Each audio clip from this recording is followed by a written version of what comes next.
Hello students, बच्चों आज हम सुरभि हिंदी पाठमाला 2 में से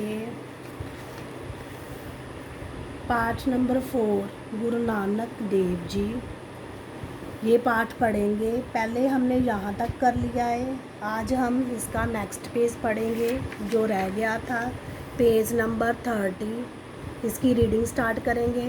पहले मैंने आपको बताया था कि गुरु नानक देव जी के जीवन के बारे में। अब हम इसकी रीडिंग स्टार्ट करते हैं।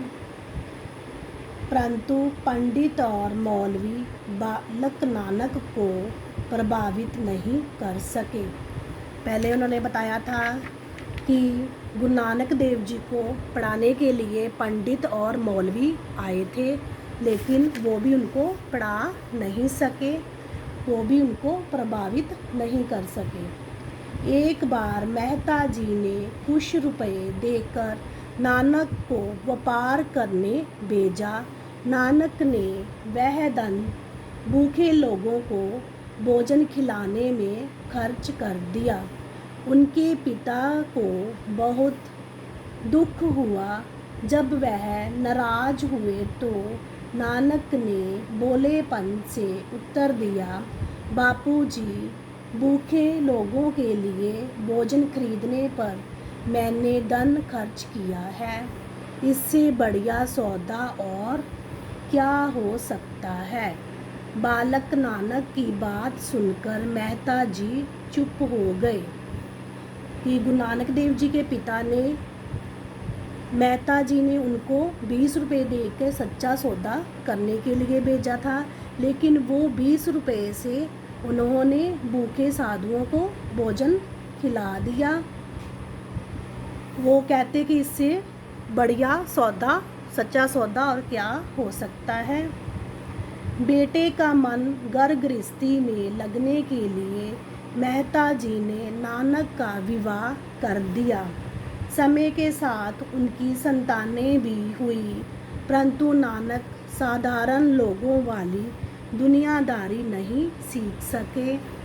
उनका अधिकतर समय ईश्वर भक्ति में बीतता था। जो गुरु नानक देव जी थे वो हमेशा प्रभु भक्ति में ही लीन रहते थे, इसलिए उनका मन लगाने के लिए उनके पिताजी ने उनकी शादी करवा दी, विवाह करवा दिया और उनकी संतानें भी हुई, लेकिन वो दुनियादारी के काम नहीं सीख सके।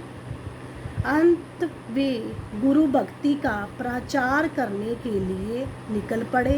साथ में उनके 2 शिष्य भी थे, बाला और मर्दाना। वे सदा उनके साथ रहते थे। बाद में गुरुजी प्रभु भक्ति के प्रचार के लिए जगह जगह गए, कई स्थानों पर गए, और उनके जो शिष्य थे बाला और मर्दाना वो भी हमेशा उनके साथ रहते थे। गुरु नानक देव जी ने लगभग पूरे भारत का भ्रमण किया। उन्होंने लोगों को बताया, भगवान में भरोसा रखो, नेक कमाई करो, ऊंच नीच को सदा के लिए समाप्त कर दो, आपस में मेल जोल बढ़ाओ। हिंदू और मुसलमान दोनों ही उनके उपदेशों से प्रभावित हुए। गुरु जी श्रीलंका, मक्का तथा कई अन्य देशों में भी गए। कि गुरु नानक देव जी पूरे भारत में घूमे। भ्रमण में घूमना और लोगों को सच्चे राह का मार्ग बताया कि भगवान पे भरोसा रखो, नेक कमाई करो, भेदभाव की भावना मत रखो, आपस में मिलजुल कर रहो। और कई देशों में भी गए वो, श्रीलंका, मक्का और कई अन्य देशों में भी गए। जीवन के अंतिम समय में गुरु नानक देव जी करतारपुर में रहने लगे। यही 22 सितंबर 1539 ईस्वी को वे ज्योति ज्योत समा गए। गुरु नानक देव जी सिखों के प्रथम गुरु थे। आज भी उनके उपदेश सभी प्राणियों को सच्चा मार्ग दिखाते हैं।